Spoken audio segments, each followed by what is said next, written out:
La récente polycrise, notamment les problèmes liés au climat, à la pandémie de Covid-19 et à la multiplication des conflits, ont accéléré l'augmentation de la dette des pays africains.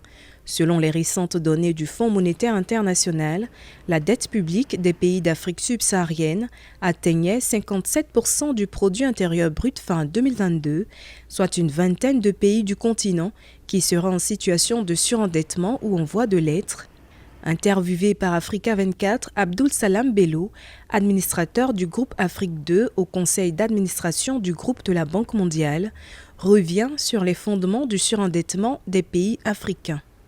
Nous avons une difficulté d'accès désormais, plus encore qu'auparavant, aux ressources concessionnelles.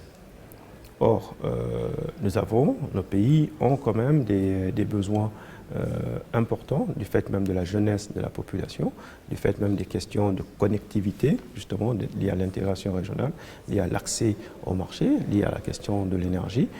Tous ces sujets-là amènent bien sûr les gouvernements de nos pays à chercher en permanence des financements pour adresser les besoins de développement, les besoins économiques. Les chiffres officiels indiquent un taux de mobilisation de ressources internes des pays africains s'évaluant à moins de 10%, l'un des plus faibles taux au monde, afin de permettre à la majorité des pays africains en voie de développement d'être plus résilients face aux chocs liés à l'insécurité, au climat et à l'endettement.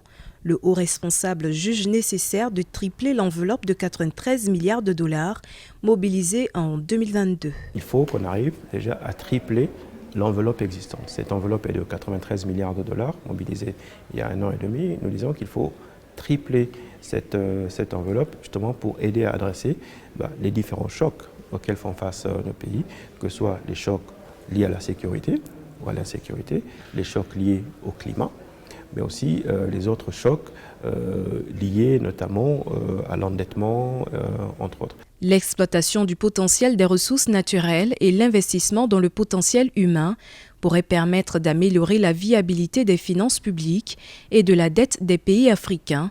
Au cours des 3 prochaines décennies, l'Afrique connaîtra une augmentation nette de sa population, prévue de 740 millions de personnes d'ici à 2050, selon les estimations de la Banque mondiale.